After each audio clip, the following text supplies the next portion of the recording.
I'm a little bit concerned. I'm starting the year with rants, but bear with me, stick around. 2026 is going to be a great year for everybody, for me, for everybody watching this video, for everybody in this community. Welcome back to my channel. My name is Mide. If you are new here, welcome. And if you've been watching my video prior to now, you are the real OG.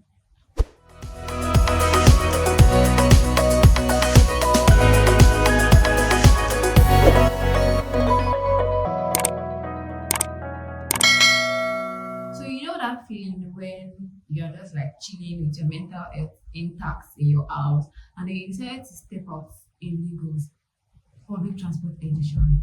Nothing necessarily prepares you for how you are eventually going to switch your accent from I'm going to Ojota to or can give my change or something like sorry I don't want to curse or something like what's this nonsense? Kini gbogbo rubbish yẹn you just switch you definitely you can't just enter Lagos public transport and then your accent remains intact. One bus conductor, one driver, one agbero will test you and to bring out that second accent that is hidden somewhere. Let me give you an example. There was a day I was going to work and I was supposed to stop at like my bus stop, of course. And this driver went dropped me at a place I wasn't familiar with. To be honest, it's not as if the place is far from my bus stop, but I wasn't familiar with it because he actually went to pass like all those corner. They know those places better. So he dropped me somewhere I wasn't familiar with, and I'm like, "Okay, how far?" And I was like, "What?" And I was like, "Hey, the ball, show, request, they there." Man, I was like, "Share, yeah." I didn't say that. But even the people in the bus were like, drop on one take drop a like you need to drop her where you're supposed to drop her and you're still shouting, you're supposed to plead with her. And I'm like, Orienti, you check Badusha, like is this where I'm supposed to drop? And I was like, get down there, like no remorse whatsoever. Like they speak to you anyhow. You don't care who your father is as far as they're entering the public transport. So they will test you, and it was a weekday, and I was chilled from my house, but I had to like cuss out. I had to like para for this guy. Are you what is rubbish? I think I said that. And the thing about Lagos is that they make you lose your respect. They taught you at home that be respectful to your elders, but they will test you. They will test you that you no respect your elders. Some of them, the part that pisses me off is some of them have different prices for different passenger.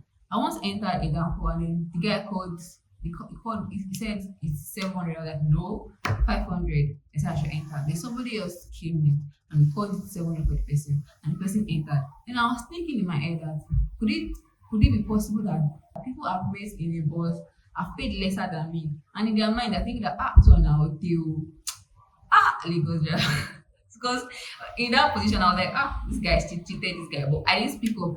So I was thinking that it was about several that people also won't speak up and they'll be like, so now they go jail on the end, just like that. Lagosian, they will cheat you in this Lagos. If you're not sharp, they will cheat you. Solid advice: stay at home or don't stay in Lagos, because even if you stay in Lagos and you don't experience, you don't enter public transport, they will still test you inside your private cars. They will still test you. I promise you, they will. Anyway, stay from Lagos if you like your sanity. The second thing I want to talk about is work-life balance. So basically, in simpler terms, work-life balance just basically means that you having to work with your well-being being intact. In simpler terms, work-life balance means having to work without sacrificing your well-being. So work supports your life instead of taking over. So my question is, does work-life balance actually exist? There's a definition for it, but does it actually exist? So I personally think that as an average Nigerian, it doesn't exist because most average Nigerians like walk around the clock. You see on a Sunday morning, if you go to the market, you see somebody still open a shop who wants to sell.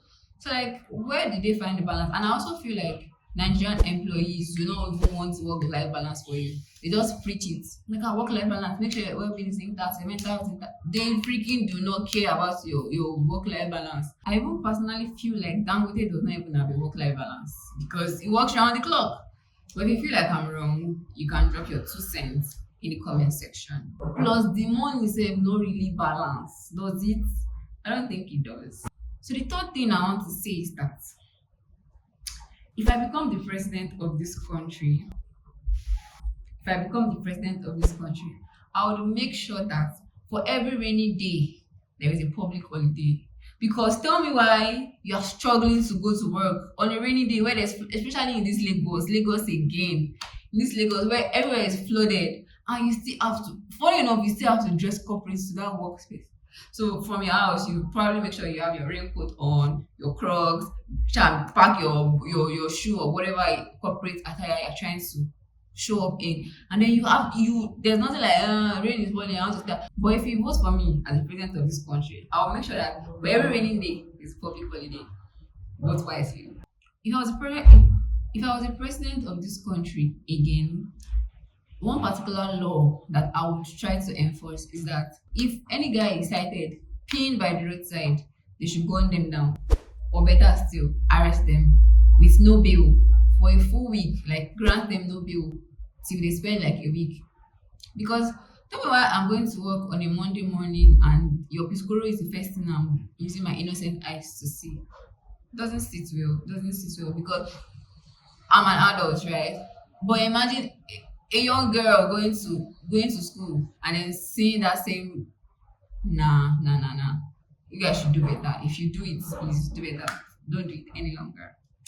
Lagos State government look into it, hunt them down or arrest them. The thing is that avoid aboki okada riders. If you enter bike a lot, avoid aboki okada riders. That's just my 2 cents to you. So the sixth thing I'm going to talk about is that do not listen to people that tell you to get married, that they will support you. What I mean by this is that it's only God that can support you 100%. I'm not advising. I said I wanted to rant because I know of somebody, or should I say, I heard about somebody that got married because she needed financial stability. Her husband's family promised to support her financially, so she got married.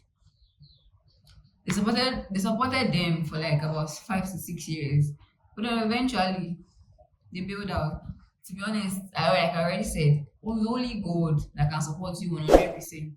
Fine, you can be lucky to have good family members, but there might be times that they may not be, even when they want to, they may not be financially capable to help you to offer assistance. So of course she got married. After 6 years, they stopped supporting, and then they became broke. Husband is not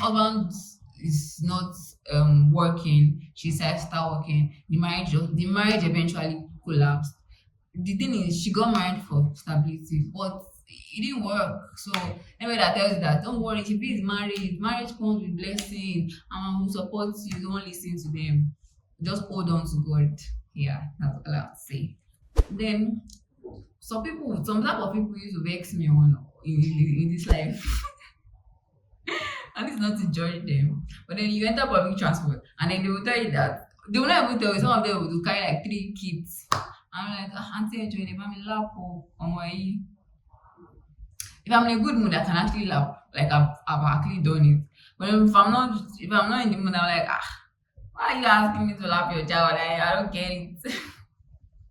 I don't know if this is insensitive, but I feel like if you are traveling or you are going somewhere with like 3 kids, I feel like the right thing to do is to actually pay for extra seats. But that might be insensitive. Maybe some people can't afford it. But at the same time, they shouldn't be entitled to people lapping their kids. That's what I feel. So I'm almost coming to the end of this rant. If you didn't take anything away from this video, I want to take something this particular thing I want to say away from this video. It might be a little bit difficult for you to extend grace to people if you haven't walked that path. What I mean by that is you'll be more empathetic if you have walked that path, and you'll be more understanding. So you'll be able to give more grace. So there's like a backstory. So I went to make my hair. Do you like my hair? So I went to make my hair, and then my hairstylist is a nursing mother.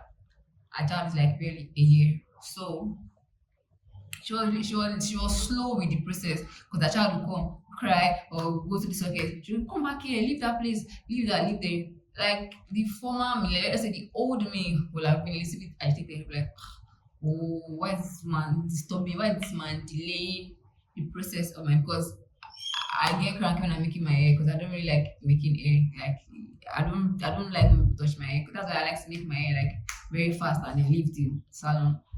But then I have to extend. Not like I have to. My heart extended grace to her because I understand. So if you haven't worked a part, it might be a little bit difficult for you to extend grace, and that doesn't even mean that you are a bad person. The former me was not a bad person, and the new me also is not a bad person. It's just that I understand it better because I've worked that part. So what I want to say is that allow people like walk that part. I like allow people experience things. Don't force an experience on people. Like now, like, take care of that child. One of my I'm joking, but the that person is not a mother.